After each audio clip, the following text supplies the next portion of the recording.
तुम US police के लायक नहीं हो, लेकिन वो भी कोई सार नहीं है। उन्होंने, उनके पिताजी भी चारों भूतों में विलीन हो गए। ये एक ऐसा समय था कि अब उनके पास, उनके परिवार में उनके अलावा कोई नहीं बचा था। माँ 1925 में,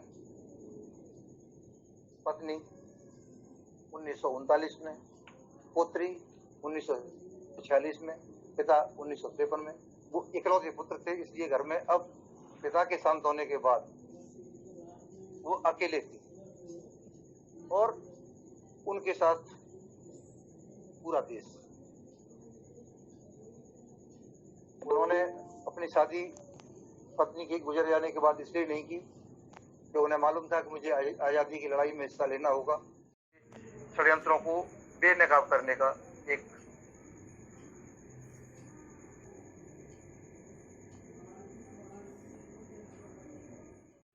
बार बार दौड़े कर रहे थे, क्योंकि ललई सिंह जी की भी जो है साहित्य में रुचि थी, इसलिए वो उनके संपर्क में आए और दोनों की जब आपस में चर्चा हुई तो टी.वी. रामास्वामी पेरियार जी ने अपने द्वारा लिखित अंग्रेजी की एक पुस्तक रामायण ए टू रीडिंग, इस पर उनके साथ विचार विमर्श किया, डिस्कशन किया।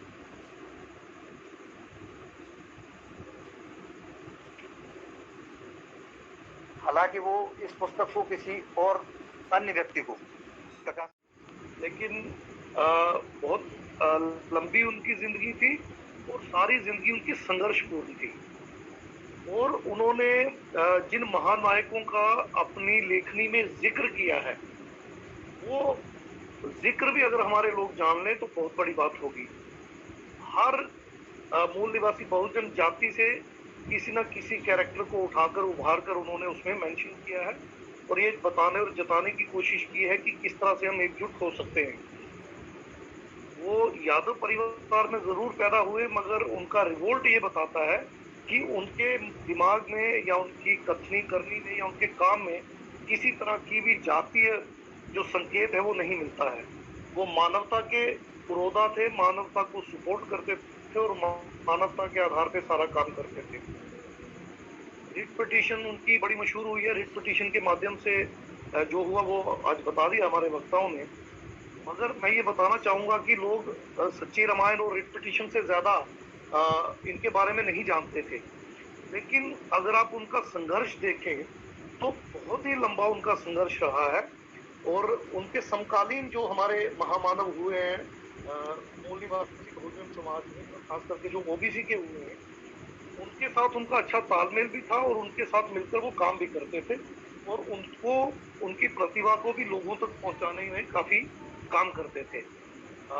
रिटर्न वर्क जो उन्होंने किया है, जो उनका लिखा हुआ काम है, जैसे बाबा साहब की राइटिंग स्पीचेस हैं, इनके भी कुछ किताबें हैं, कुछ इनका और भी काफी सारा लिटरेरी काम है, कुछ पैम्फलेट्स हैं, छोटे छोटे पर्चे भी थे, तो वो सारा अब कंपाइलेशन में मिल जाता है। अगर आप वो देखें तो इनकी सोच आज के समाज से करीब 100 साल आगे की सोच थी। और ये भी बाबा साहब के उस कथन को सत्य मानते थे और वो ये सच भी था कि अगर ये मूल निवासी बहुजन समाज एक प्लेटफॉर्म पे इकट्ठा हो जाता है तो ये जो सो कॉल्ड यूरेशियन जो विदेशी यहाँ पैरासाइट्स बैठे हुए हैं, ये अपनी जान बचाकर भागने की फिराक में आ जाएंगे। मेरा ऐसा मानना है कि यंग जनरेशन जो है, हमारी अगली जो पीढ़ियां हैं, वो ज्यादा समझदार है और उनको हम ज्यादा मटेरियल सप्लाई कर रहे हैं। तो इस और ललई सिंह यादव जी का, बैरियर ललई सिंह यादव जी का जो लिटरेचर और उनका जो काम है, इस तरह के प्रोग्राम्स के माध्यम से अगर हम पहुंचा पाए तो बहुत बड़ी बात हो जाएगी। और देखिए, उन्होंने बुद्ध धर्म की दीक्षा ली थी, यादव टाइटल हटा दिया था। वो बाबा साहब के 14 और 15 अक्टूबर 1956 के कार्यक्रम में जाके दीक्षा लेना चाहते थे, मगर किसी कारणवश नहीं जा पाए और बाद में उन्होंने ली। और आप देखें, पूरी जिंदगी उन्होंने एक क्रांतिकारी और एक बुद्धिस्ट का मतलब अभी मेरे साथी ने बता दिया। कोई बुद्धिस्ट होने का मतलब ये नहीं है कि आप किसी धर्म को अपना लेते हैं। बुद्धिस्ट एक रैशनल थिंकिंग के साथ जीने को कहा जाता है।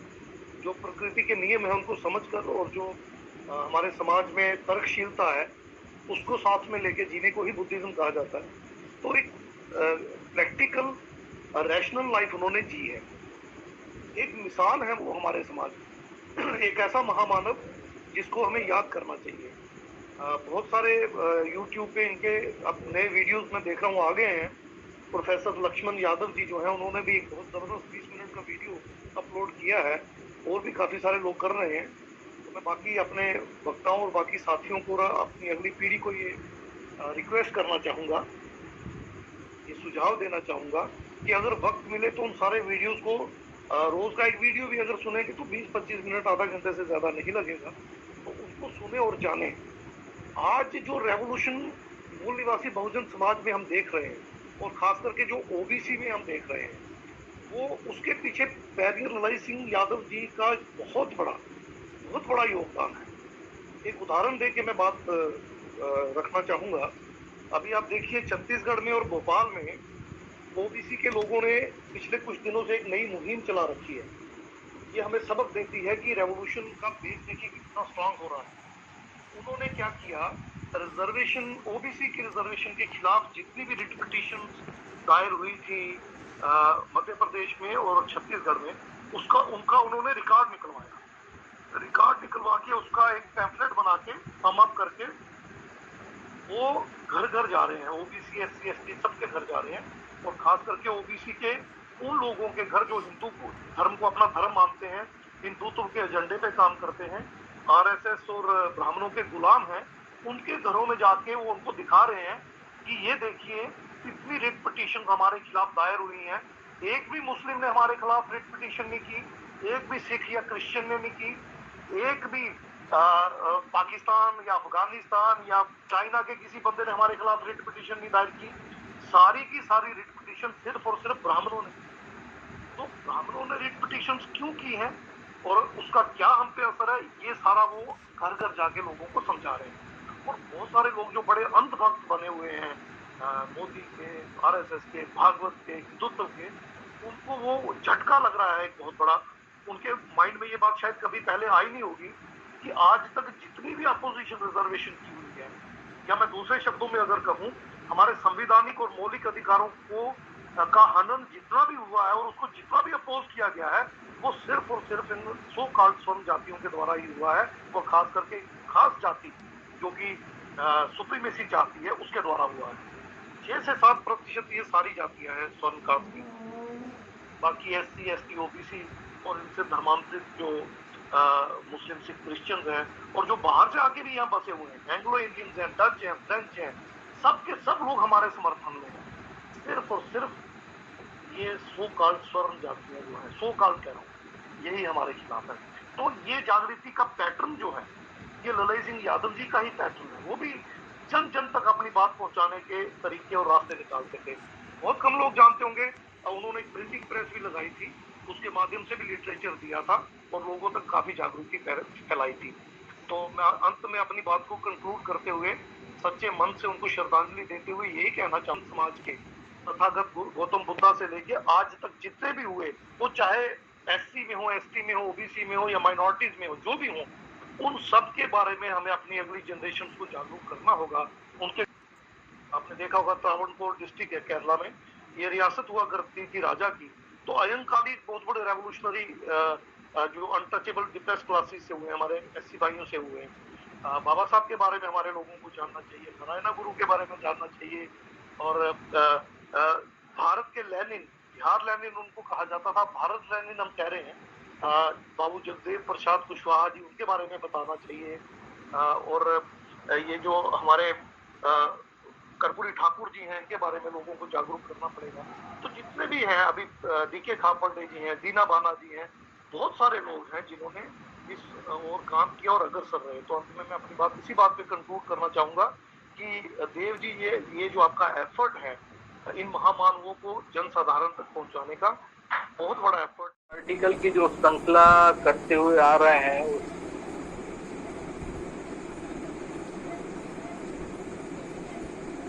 मूल कर्तव्य और इस पर लोक निर्देशक तत्व जो सरकार के हैं, जो नीतियां बनाती हैं, जिन नीतियों पे चलना है, उस पर हम लोग इस पर चर्चा करते हैं।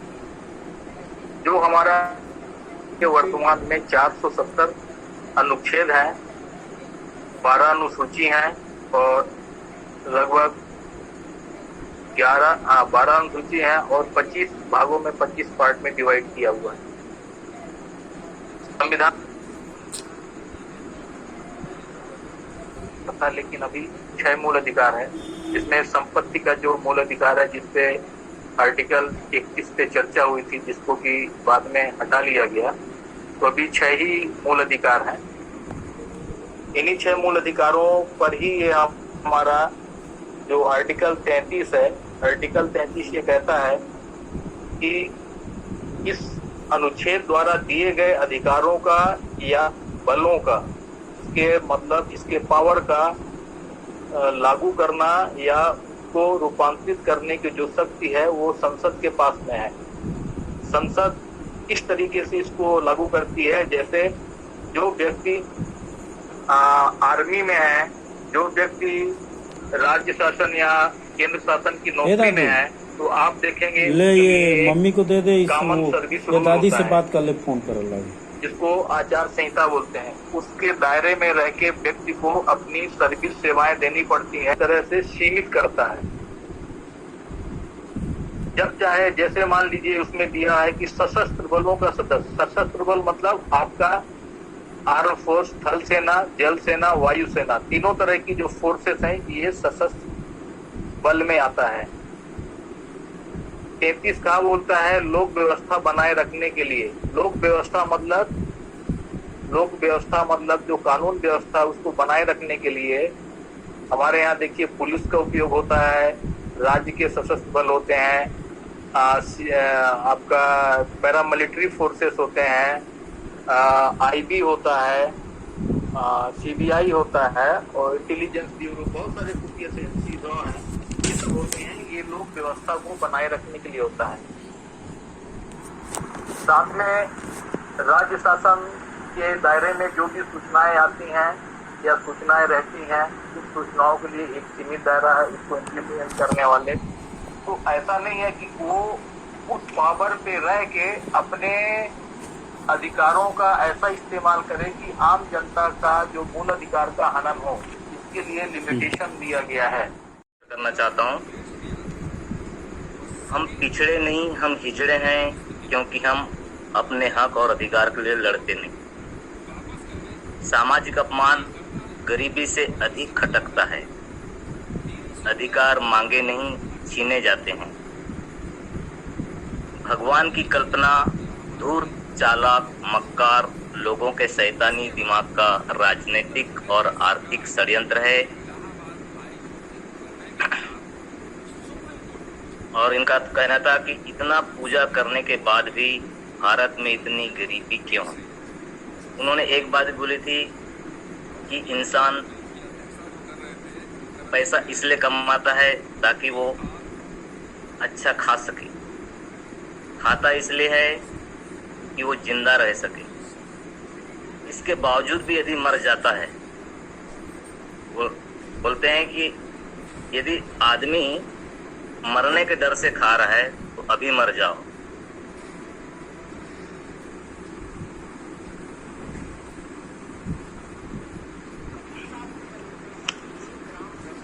क्योंकि बच्चा पैदा करना जानवर भी करता है, इंसान भी करता है। जानवर भी अपना पेट भरता है, हम भी अपना पेट भरते हैं। तो फिर इंसान और हम में क्या अंतर है? जानवर और इंसान में फिर क्या अंतर है? और बाबा साहब अम्बेडकर ने भी कहा था कि मेरी नजरों में वही इंसान है जो परिवार के साथ साथ अपने समाज के बारे में भी सोचता है। तो मैं आज ललित सिंह यादव के बारे में संक्षिप्त में कुछ जानकारी आप लोगों के समक्ष शेयर करना चाहता हूँ। ललित सिंह यादव का जो जन्म है वो 1 सितंबर 1911 को एक सामान्य कृषक परिवार में हुआ था। ललित सिंह यादव का जो परिवार है वो अंधविश्वास और रूढ़िवाद के पीछे भागने वाला नहीं था। ललई सिंह यादव एक सामाजिक कार्यकर्ता थे जिन्होंने सामाजिक न्याय के लिए संघर्ष किया और सामाजिक न्याय के लिए अनेक पुस्तकों की रचना भी की जो अत्यंत विवादित रही है। ललई को उत्तर भारत का पेरियार भी कहा जाता है। ललई सिंह यादव ने सन 1928 में हिंदी के साथ उर्दू लेकर अपनी मिडिल पास किया। इन्होंने 5 नाटक लिखा है। हिंदी नाटक अंगुलीमाल, संबुकवध, संत माया बलिदान, एकलव्य, नागयज्ञ नाटक। इसके अलावा इनकी 3 जो वैचारिक नाटक थी, शोषितों पर धार्मिक डकैती, शोषितों पर राजनैतिक डकैती और तीसरा है सामाजिक विषमता कैसे समाप्त हो। ललई सिंह सन 1929 से 31 तक फॉरेस्ट गार्ड रहे हैं। 1931 में इनका विवाह श्रीमती दुलारी देवी के साथ में हुआ। 1933 में इन्होंने सशस्त्र पुलिस कंपनी जिला मुरैना मध्य प्रदेश में कांस्टेबल के पद पर भर्ती हुए और नौकरी से समय बचाकर विभिन्न शिक्षाएं इन्होंने प्राप्त की। सन 1946 में सिपाही की तबाही नामक किताब लिखी जिसने कर्मचारियों को क्रांति के पथ पर विशेष अग्रसर किया। इन्होंने आजाद हिंद फौज की तरह ग्वालियर राज्य की आजादी के लिए जनता तथा सरकारी मुजलिमान को संगठित करके पुलिस और फौज में हड़ताल कराई और जवानों से कहा कि बलिदान होता सिंह का होते सुना, बकरी बलि वेदी पर लाए गए, विषधारी को दूध पिलाया गया, केंचुए कटिया में फंसाए गए, न काटे टेढ़े पादप गए, सीधे पर आरे चलाए गए, बलवान का बाल न बाका भया, बलहीन सदा तड़पाए गए। इस प्रकार एक के बाद इन्होंने श्रुति पुराण, स्मृति पुराण और वेद रामायण में पढ़ी। हिंदी शास्त्रों में व्याप्त घोर अंधविश्वास पाखंड से वह तिलमिला उठे और जगह जगह पर ब्राह्मण महिमा का बखान इस समाज की मानसिक दास्ता के षड्यंत्र से वो व्यथित होते थे। ऐसी स्थिति में इन्होंने धर्म छोड़ने का मन बना लिया। अब वह इस निष्कर्ष पर पहुंच गए कि समाज के जाल और षड्यंत्र शूद्रों के 2 वर्ग बना दिया। एक था सछूत शूद्र और दूसरा था अछूत शूद्र। शूद्र तो शूद्र ही होता है, चाहे वो कितना भी संपन्न क्यों न हो जाए।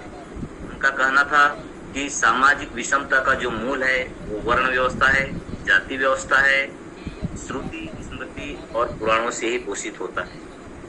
सामाजिक विषमता का विनाश सामाजिक सुधार से नहीं, इस व्यवस्था से अलगाव में ही है समाहित है।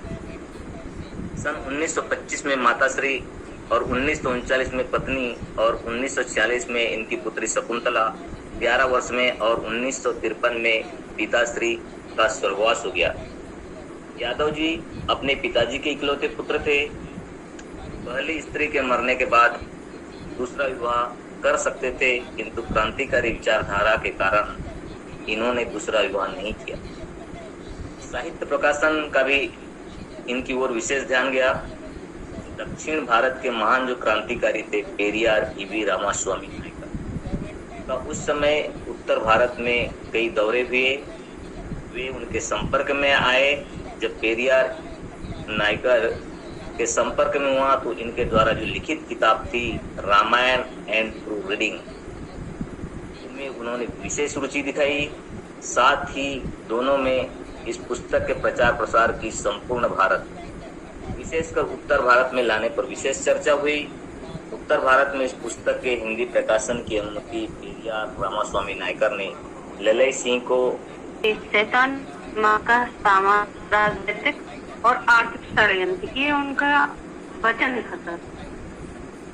श्री ललई सिंह यादव जी जो थे वो उनका जन्म 1 सितंबर 1911 में कठारा कानपुर देहात उत्तर प्रदेश में हुआ था।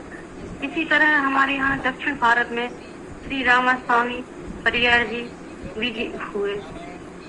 ललित सिंह यादव जी ने 1928 में हिंदी के साथ साथ उर्दू को लेकर मिडिल पास किया।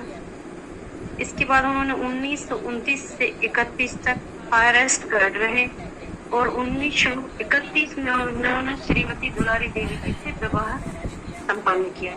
1933 में वे कांस्टेबल पद पर नौकरी में पदस्थ रहे और उसी में समय बचाते हुए अन्य शिक्षाओं को प्राप्त की। उन्होंने उसी समय हिंदी में सिपाही की तबाही नामक एक पुस्तक लिखी, जिसने कर्मचारी वर्ग को लड़ने की शक्ति प्रदान की और अपने अधिकारों को लड़ने के लिए प्रेरित किया। जिस तरह से आजाद हिंद फौज में काम किया, उसी तरह ग्वालियर राज्य की आजादी के लिए इन्होंने कर्मचारी वर्ग के लिए काफी संघर्ष किया। श्री रामास्वामी परियार जी की सच्ची रामायण जो लिखी थी, उनका ही इन्होंने अनुवाद 1968 में सच्ची रामायण हिंदी में जो अनुवाद किया सर उन्होंने, क्योंकि वो उनकी पहले इंग्लिश में थी। उत्तर प्रदेश सरकार द्वारा इसे प्रतिबंधित कर दिया और इसकी सारी ही प्रतियों को जब्त कर लिया गया था। इलाहाबाद हाई कोर्ट व सुप्रीम कोर्ट में 5 वर्ष लगातार इन्होंने लड़ाई लड़ी, जिसके बाद 1976 में इनके पक्ष में फैसला आया। इसके बाद परियार जी ललित सिंह यादव जी ने दलित और पिछड़ों के नायक बन गए और उन्होंने 1900 इस तरह से अनेक संघर्ष किए, अनेक सुधार करने की कोशिश की। अंततः उनको ऐसा लगा कि ये संभव नहीं है, क्योंकि सुधार से समाज सुधरने वाला नहीं। अंततः उन्होंने ब्राह्मणवाद और इस शोषण के प्रति जो आक्रोश था, इसके चलते हुए 1976 में हिंदू धर्म को त्यागने का विचार बनाया और बुद्ध धर्म को अपना लिया।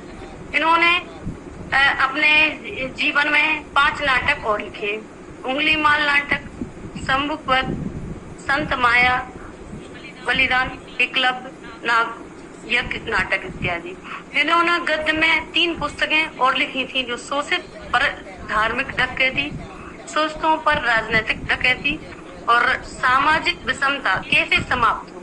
इस तरह से सर हमारे जो महानुभाव रहे हैं श्री यादव जी, वो इस पक्ष में कतई नहीं थे कि हमारे नाम की बात सरनेम लगे, अर्थात जाति को लेकर उनका एक पक्ष एकदम स्पष्ट था कि जाति को लेकर या जातिगत भेदभाव को लेकर किसी के साथ अन्याय ना हो। इसी के चलते उन्होंने अंत में अपने नाम के जो पीछे यादव लगाते थे उसको भी छोड़ दिया। अंततः उसमें भी वह सफल नहीं हुए और उनने हिंदू धर्म को ही त्याग कर बुद्ध धर्म को अपना लिया। इस तरह से अनेक संघर्षों के बाद उन्होंने हमारे लिए जो भावी पीढ़ी के लिए ये छोड़ा है कि हमारे लिए जो हमारी जैसे जो सामाजिकता है, एकता है, संघर्ष और शिक्षा है, इसको आगे कायम रखें तो ही हम एक रह पाएंगे, अन्यथा नहीं रह पाएंगे। इसी संदेश को देते हुए उन्होंने हिंदू धर्म को त्यागा और बुद्ध धर्म को अपनाया, बौद्ध धर्म को अपना लिया सर। और उन्होंने इसी तरह से अपना जीवन व्यापन कर 7 फरवरी 1993 को विदा हो गए। अंततः मैं यही कहना चाहूंगी सर अंत में कि उन्होंने जो लड़ाई लड़ी और जिसका संदेश हमारे बीच छोड़ा कि मनुवाद को मानने वाले लोग अर्थात ब्राह्मणवाद जो हमारे समाज और आने वाले भविष्य में हमारी भावी पीढ़ी भी दुखी रहेगी। हम यही चाहेंगे कि जो उनका संदेश है ये हम अपने बच्चों तक भिजाएं और कोशिश करें कि जो बाबा भीमराव अंबेडकर जी का भी मूल मंत्र है कि संगठित रहें, शिक्षित रहें, संघर्ष करें। इन तीनों मूल मंत्र इनका कि शिक्षित रहें, कैसे भी हो अपना घर परिवार गुजारा करने के बाद जो भी समय मिले उसमें शिक्षा प्राप्त करें, खुद भी प्राप्त करें, अपने बच्चों को भी प्राप्त करवाएं और अपने आसपास के सभी समाज के बंधुओं को जितना हो सके शिक्षित करें, क्योंकि शिक्षित रहेंगे तभी हमें ज्ञान प्राप्त होगा और हमें जब ज्ञान प्राप्त होगा तो हम अच्छे और बुरे का फर्क समझेंगे। और जब फर्क समझेंगे तभी हम निर्णय कर सकेंगे कि हमारे लिए क्या अच्छा है क्या नहीं। इसलिए हम यही चाहते हैं कि जो हमारा यह कार्यक्रम है ओबीसी अधिकार मंच तक, इसके माध्यम से हम ज्यादा से ज्यादा शिक्षित लोगों को करें। उनके मन में जो जिज्ञासा है कि जो चीज जानने की जिज्ञासा, ये आज बच्चों को ये नहीं पता कि ओबीसी के लिए क्या, ओबीसी होने के नाते हमें क्या क्या झेलना पड़ा है। तो उनको ये बताएं कि हमने क्या झेला है और आने वाले समय में आपके लिए इसके लिए तैयार रहना पड़ेगा। और हम जो बड़े हैं आज सक्षम है, जैसे आज हम आपको इसी मीटिंग के तहत ही एक दूसरे के संपर्क में हैं। इसी तरीके से हम लड़ाई लड़ते लड़ते जातिगत जनगणना करवाएं, जैसे हो सके, जिस संभव तक हो सके हम इसके लिए प्रेरित करें कि हम एक दूसरे से मिलें, संपर्क करें और हमारे ज्ञान के साथ साथ जो हमारा आधारभूत सिद्धांत है कि हमारा ओबीसी का जो मूल अधिकार है वो हमें मिलना चाहिए। हर राज्य में हमको अधिकार चाहिए और इसके लिए आप स्त्रियों को भी साथ रखें, बच्चों को भी साथ रखें, क्योंकि आज के बच्चे बहुत एक्टिव हैं। हम जितना समझते हैं हमारा आयु से ज्यादा आज के बच्चे समझते, इसलिए उनको जो भी ऐसी बातें हैं जो गहन विषय है उनके समक्ष प्रस्तुत करें, उनके सामने बात करें ताकि वो सुने कि हमारी जो पहले की पीढ़ी हमारे माँ बाप हैं उनने क्या झेला है और जो ब्राह्मणवाद है उससे हमें आने वाले समय में क्या झेलना पड़ सकता है और हमें जो बुकें दी गई है, जो हमारा सिलेबस है उसमें हमें क्या पढ़ाया जा रहा है और ये इसकी यथार्थता क्या है, उसकी सच्चाई क्या है, हमारे लोगों ने कितना संघर्ष किया, तब हम आज इस देश में और आने वाले समय में हमें कितना संघर्ष करना पड़ सकता है। इसके लिए हम यही कहेंगे सर, जितने जल्दी हो सके हम सब एक मीटिंग रखें। ये तो ऑनलाइन है, एक अच्छी व्यवस्था है कि हम एक दूसरे से जुड़े हुए हैं, फिर भी हम कोई सुनिश्चित जगह निश्चित करें जो सेंटर में हो, सबके साथ एक बार मिल लें, बात कर लें और व्यवस्थित तरीके से सारी योजनाबद्ध तरीके से हम अपना काम करें। ये बहुत अच्छा कार्यक्रम चल रहा है सर, ये चलने दीजिए जैसा चल रहा है, पर करंट पे आके सशक्त बल में पुलिस कर्मी के रूप में अधिष्ठ होती है, जहां पर अंग्रेजी हुकूमत से सीधे लोहा लेते हैं। कांग्रेस के स्वराज और हिस्सा लेते हुए वह बर्खास्त भी किए जाते हैं। बर्खास्त करने के साथ साथ वह बहाली के दौर में अपने साथियों के हक की बात करते हैं, अधिकार की बात करते हैं, मान सम्मान की बात करते हैं। उसी दौर में हम वैश्विक परिदृश्य को लेते हैं तो लाला हरदयाल सिंह अमेरिका में रहते हुए एक स्थापना करते हैं जिसका नाम रखते हैं पार्टी का गदर पार्टी। गदर पार्टी वह पार्टी है जहां पर भारतीय आंदोलन की सोधी सुगंध आती है, जहां ब्रिटिश हुकूमत से मुक्ति की तलाश करती है। उसी समय ललई यादव यहाँ पर रहते हुए, भारत में रहते हुए 1946 में उन्हीं की तर्ज पर सोल्जर ऑफ द वॉर पुस्तक के ही तर्ज पर एक पुस्तक लिखते हैं, सिपाही की तबाही। अर्थात सिपाही की तबाही वह पुस्तक है जहां पर अपने घर परिवार के गुजर बसर करने के लिए या वंचितों प्रवंचितों के हिस्सा हक को दिलाने के लिए वह सदा ब्रिटिश हुकूमत से लड़ते हैं और उस तथाकथित भारतीय जनमानस में रहने वाले सवर्ण वर्ग से भी वो लड़ते हैं। यही कारण है कि केवल भारतीय इस पुस्तक के संदर्भ में कहते हैं कि यह पुस्तक ऐसी पुस्तक है जहां पर मौलवियों, मुल्लों, पादरियों के द्वारा षड्यंत्र में भारतीय समाज का 90% जनमानस हथकंडा का शिकार होता है। उन्हें स्वर्ग और नरक का पाठ पढ़ाया जाता है।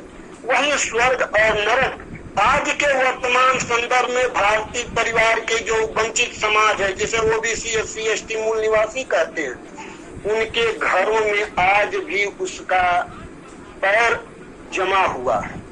हम उदाहरण के तौर पर देखें, सावन का महीना जब आता है तो भारतीय समाज के लोग, जिन्हें हम मूल निवासी कहते हैं, उन्हें हम भारतीय समाज कह रहे हैं, वे लोग अपने बच्चों की फीस नहीं देते, लेकिन कांवड़ लेके जाते हैं।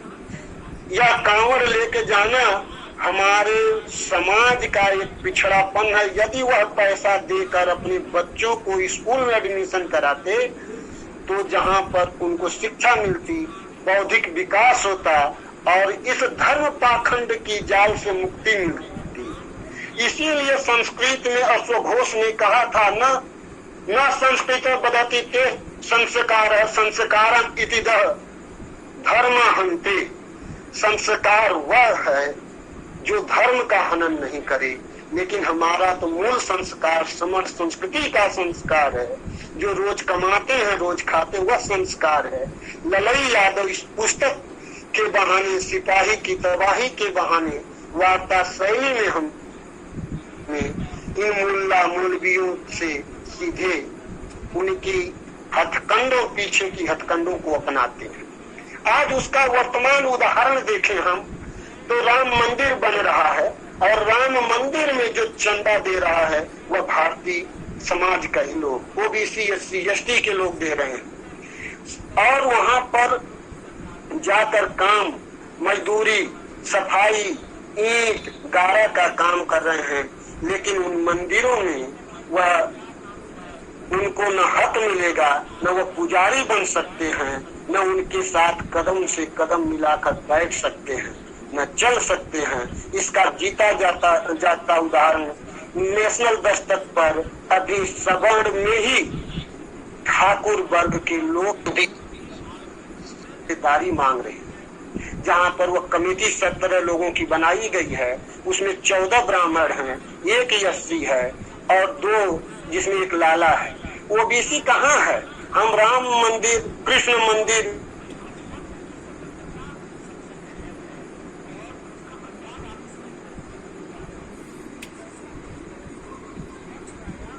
था कि हमारा पेट पर्दा तभी चलेगा शिक्षा की ओर बढ़ो।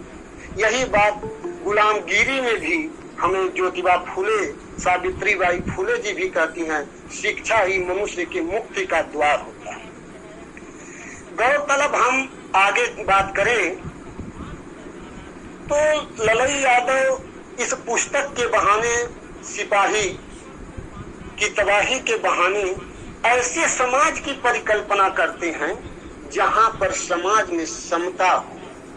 कबीर जहां समता मूलक समाज की बात करता है, जाति पात पूछे नहीं कोई की बात करता है, उसी तरह ललई यादव सिंधिया गवर्नमेंट की बदहजमी पर सीधे प्रहार करते हैं। प्रहार करते हुए इस बात का जिक्र करते हैं कि जो हमारा ओबीसी एससी एसटी समाज के लोग इसमें काम कर रहे हैं, इस गवर्नमेंट को बदलना होगा, पलटना होगा और जनता पर, जनता के शासन के लिए हमें एकजुट होना होगा।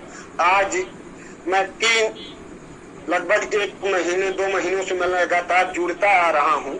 अब हमारा समाज कुछ जाग गया है, ओबीसी एससी एसटी की दूरियां कुछ कम हो रही हैं, जातिवाद का पैमाना टूट रहा है। इसीलिए मैं कहना चाहूंगा, जाति तोड़ो, बंधन जोड़ो, समाज जोड़ो। यह समाज तभी जुड़ेगा जब ललई यादव की विचारधारा पर वर्तमान हमारा मूल निवासी या ओबीसी एससी एसटी कदम से कदम मिलाकर वह चलेगा।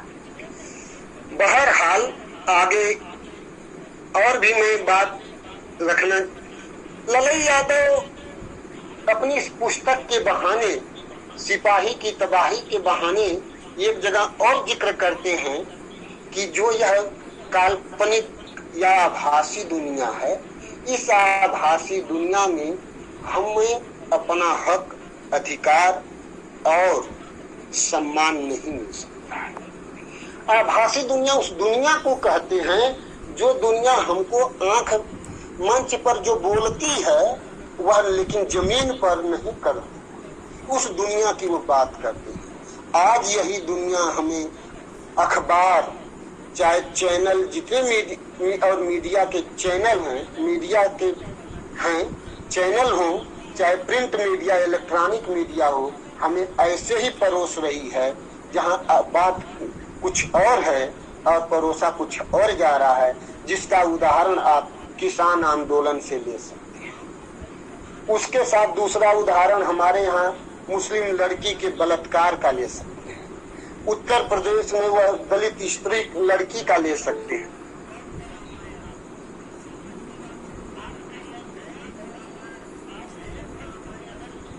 हेलो, शिव प्रताप जी, हाँ, आप जो पोस्ट किए थे उसमें बोले 2 आदमी फटे हुए, दूसरा कौन है? क्या चीज? एक्सीडेंट वाला दूसरा आदमी हमें नहीं मालूम है, नहीं मालूम है। वो पोस्ट आप ही किए इसमें, इसलिए पूछ रहा था मैं। मुझे नहीं मालूम, जैसा लोग बताए थे, लेकिन एक आदमी का क्लियर हो पाया है। मैं थोड़ा सा सर, मेरे को मालूम है। हाँ हाँ, एक ही आदमी है और मैं एक मीटिंग में जुड़ा हूँ, कट जा रहा है ना, वो फिर मीटिंग मेरा गड़बड़ा जाएगा। जन क्रांति आंदोलन के अधिकारी के रूप में देखता। यदि ललई यादव नहीं होते तो यह बात स्वरहो आना सही है कि उत्तर भारत में उस रामायण पुस्तक का जो इंग्लिश में लिखी the Ramayana a true reading, उसका अनुवाद नहीं हुआ और उत्तर भारत की जो मूल निवासी जनता है उससे वह वंचित रह जाती, उसे जीवन भर छला जाता। आज भी छला जा रहा है और सदियों तक छला जाता। ललई यादव ने इस पुस्तक का अनुवाद करके यह बात सिद्ध कर दिया कि जो नकाब पोष ये रक्षक बनते हैं हमारे ब्राह्मण, क्षत्रिय और लाला या सवर्ण जातियां, उनका वो पर्दाफाश कर देते हैं।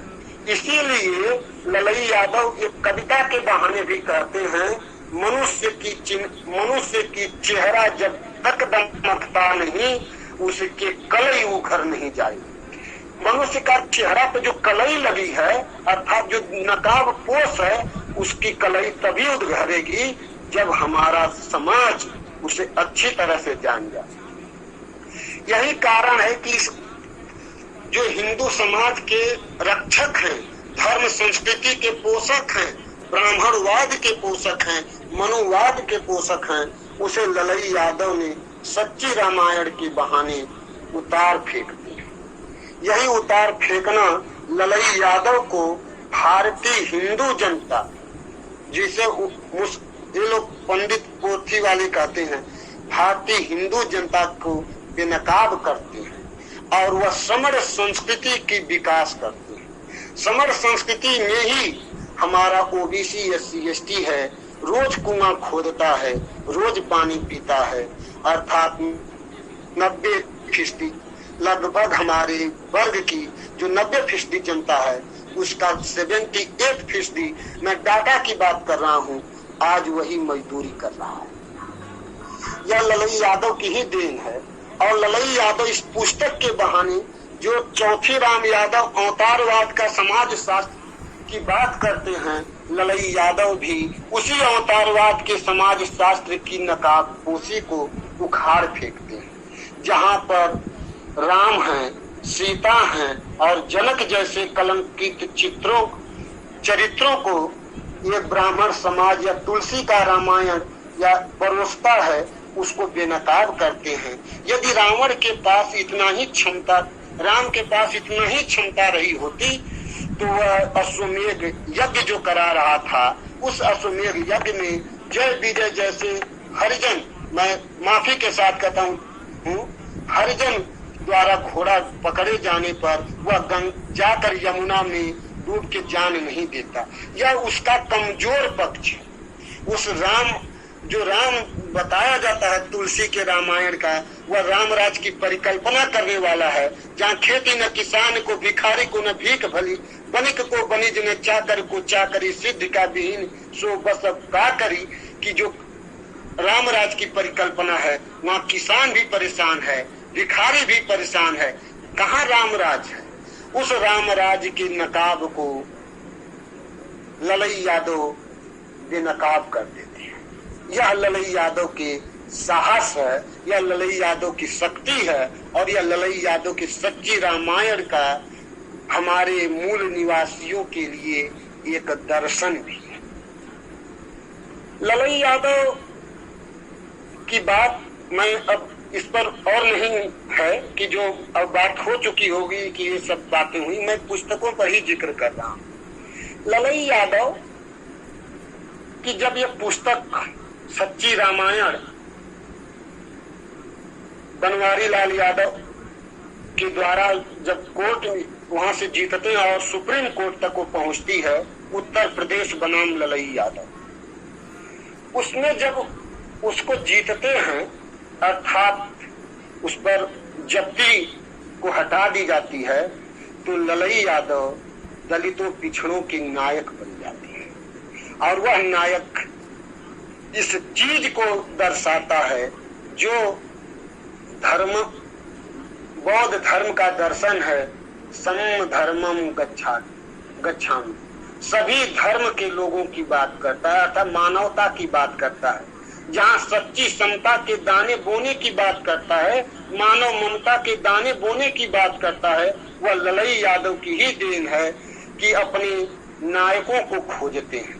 जहाँ पर जगदेव बाबू भी हैं, जहाँ पर अंबेडकर जी भी हैं, जहाँ पर ज्योतिबा फूले हैं और स्वामी नायकर भी हैं और नारायण जी भी। उन नायकों के बहाने मूल निवासियों को यह पाठ पढ़ाने की कोशिश करते हैं कि बौद्ध धर्म एक ऐसा धर्म है जहाँ मनुष्यता की बात है, जहाँ समभाव की बात होती है, जहाँ पर ऊंच नीच की बात नहीं होती है। इसी को अभी 6-7 दिन पहले नेशनल दस्तक का जब मैं न्यूज सुन रहा था, तो वहाँ रमेश पाल गौतम जज हैं दिल्ली हाई कोर्ट में, उन्होंने बौद्ध धर्म के लोगों को, जो भारतीय ओबीसी SC ST की जनता है, उसको बौद्ध बनाने का काम कर रहे हैं। वह बौद्ध बनाना बौद्ध नहीं है, वह मनुष्य गढ़ रहे हैं, वह चरित्र गढ़ रहे हैं, अगली पीढ़ी को नसीहत दे रहे हैं। यही काम ललई यादव भी करते हैं। ललई यादव जात पर सीधा प्रहार करते हैं और जात पर प्रहार करने के कारण वह बौद्ध धर्म को स्वीकार भी करते हैं। बौद्ध धर्म स्वीकार करते हुए वह अपने नाम से यादव शब्द हटाते हैं। यह ललई यादव की भी एक अपना तेवर भी है और अपनी एक शक्ति भी है। ललई यादव ने कुछ पुस्तकों का सृजन किया, जिसमें शोषितों पर डकैती, नाटकों का जिक्र मैं नहीं कर रहा हूं, अभी भाई एक ने जिक्र किया था, शोषितों पर धार्मिक डकैती। इस पुस्तक के बहाने पेज संख्या 70 पर इस बात को ललई यादव कहते हैं, शोषितों पर धार्मिक डकैती क्या है। धार्मिक डकैती वह है जहां मैं हरिवंश पुराण से मैं उदाहरण दे रहा हूं, जैसे राजा बलि हनते, जिस प्रकार ने राजा बलि का हनन किया, अर्थात तो उसका राजपाट को ग्रहण कर लिया बामन के द्वारा, उसी तरह मैं ओबीसी SC ST को मैं क्या बनाना चाहता हूँ, गुलाम बनाना चाहता हूँ। यही है धार्मिक डकैती। क्योंकि मंदिर हम बनाते हैं, पुजारी वे बनते हैं, झोलियां वे भरते हैं, और उनके बच्चे पढ़े लिख के जज बनते हैं, कलेक्टर बनते हैं। धर्म के पैसे पर वह मौज मस्ती करते हैं, AC में बैठते हैं और तो और हर जगह विहार करते हैं। क्या यह धर्म की डकैती नहीं है? यही ललई यादव कहना चाहते हैं। शोषितों पर राजनीतिक डकैती की बात भी करते हैं। शोषितों पर राजनीतिक डकैती को हम दो स्तरों पर देखते हैं। एक तो हम विधानसभा, लोकसभा और राज्यसभा पर देखते हैं, और दूसरा हम देखते हैं शिक्षा के स्तर पर। अब देखिए राजनीति क्या है।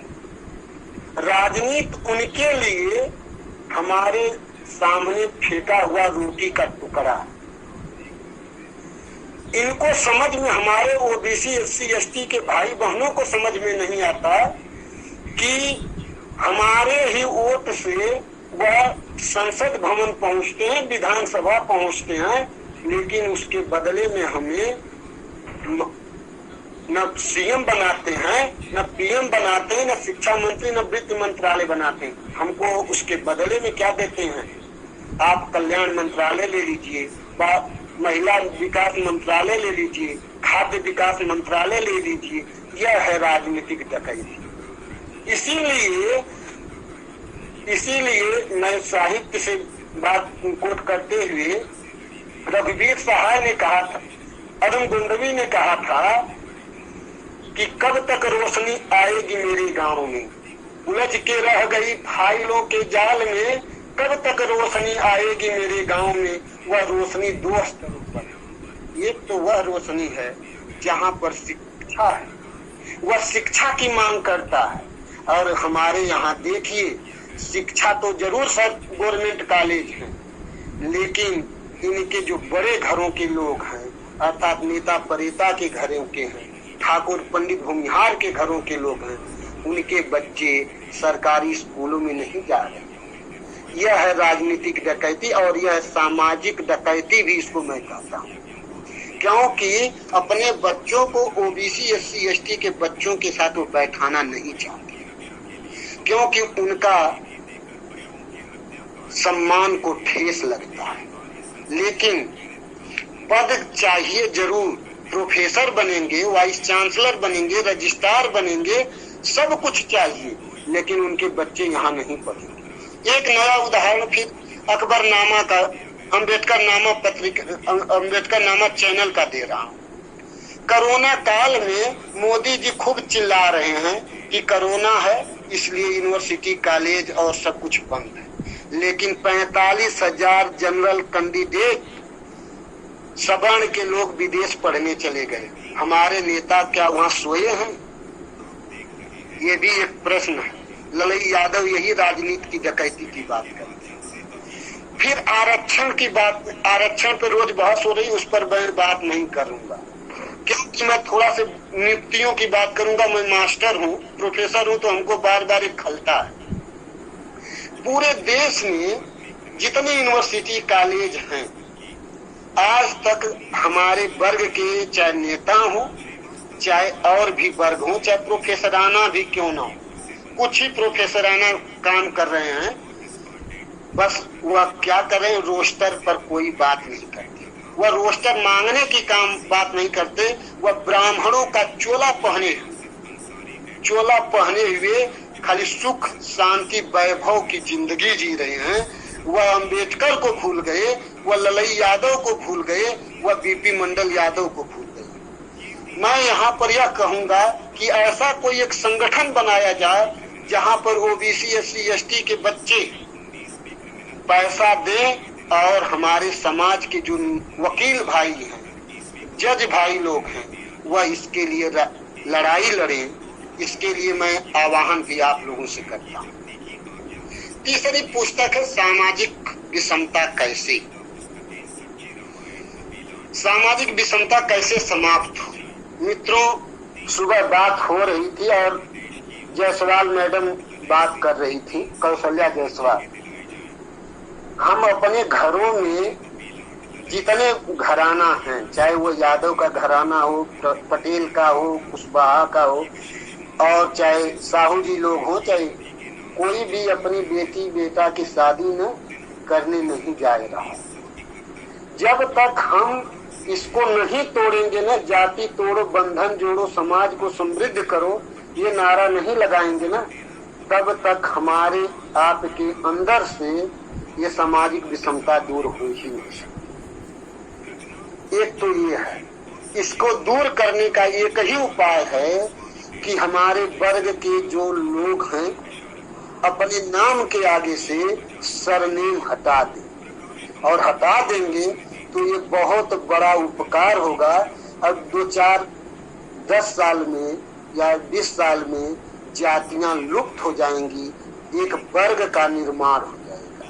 और ये काम हम ही लोगों की जिम्मेदारी भी है, और जो लोग इस क्षेत्र में काम कर रहे हैं उनकी भी बहुत जिम्मेदारी है। दूसरी विषमता और भी है। दूसरी विषमता इस रूप में है समाज की कि घर में ही लोग नौकरी पा जाते हैं तो अपने भाई को या अपनी बहन को, उनके बेटा बेटियों को नहीं पढ़ाते। उनको वह एकल परिवार की अवधारणा में जीवन यापन करना चाहिए। सर लास्ट में 2 मिनट कंक्लूडिंग कर लेंगे। लास्ट 2 मिनट में कंक्लूडिंग कर लेंगे। खत्म कर रहा हूँ जी सर, जी जी, मैं खत्म कर रहा हूँ। जी जी जी। तो जो सवर्ण वर्ग के लोग हैं उनको आप देखेंगे तो अपने भाई बहन के बेटे बेटियों को यूनिवर्सिटी स्कूलों में पहुंचा रहे हैं, उनको शिक्षित कर रहे हैं। वह एकल पर 10 जगह नौकरी जरूर करेंगे, लेकिन उसका मुखिया एक होगा, और मुखिया जब एक होता है तो पैसा देते और कोई भी एक नया काम वो कर जाते। लेकिन हमारे वर्ग में ये तीनों की मैं बात कर रहा हूँ, एक नौकरी पा गया तो अपना परिवार उठाता है और जहाँ रहता वहाँ चला जाता है और उनको छोड़ देता है। विषमता का ये कारण ये भी है।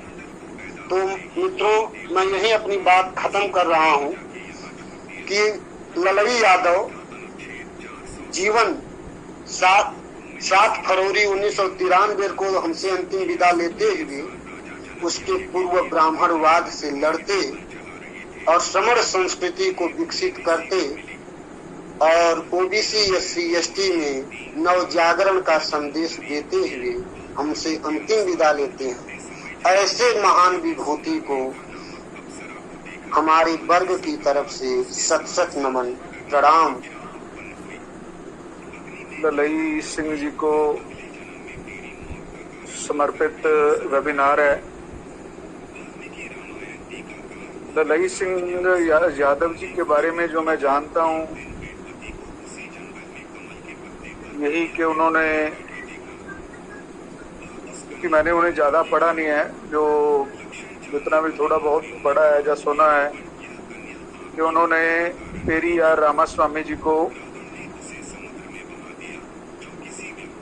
ट्रांसलेट किया है। उनकी किताब को हिंदी में ट्रांसलेट किया है और उसी को सच्ची रामायण कहते हैं, जितना मैं जानता हूँ। और मेरे से पहले वक्ताओं ने बहुत अच्छे तरीके से ललई सिंह जी के बारे में बहुत अच्छे तरह से बताया है, और उन्होंने समाज के अंदर खास करके पाखंडवाद के खिलाफ काफी काम किया है और काफी प्रश्न खड़े किए हैं, चोट भी की है।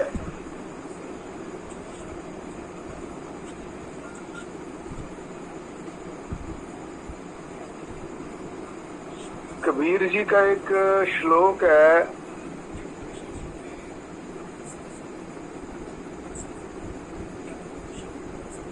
संग को संगी बैसते केले निकट ज्यों बेर भी होते हैं, उसको आपस में इकट्ठे लगा दिया जाए। जब वो धीरे धीरे बढ़ेंगे तो जब फल आएंगे उस पर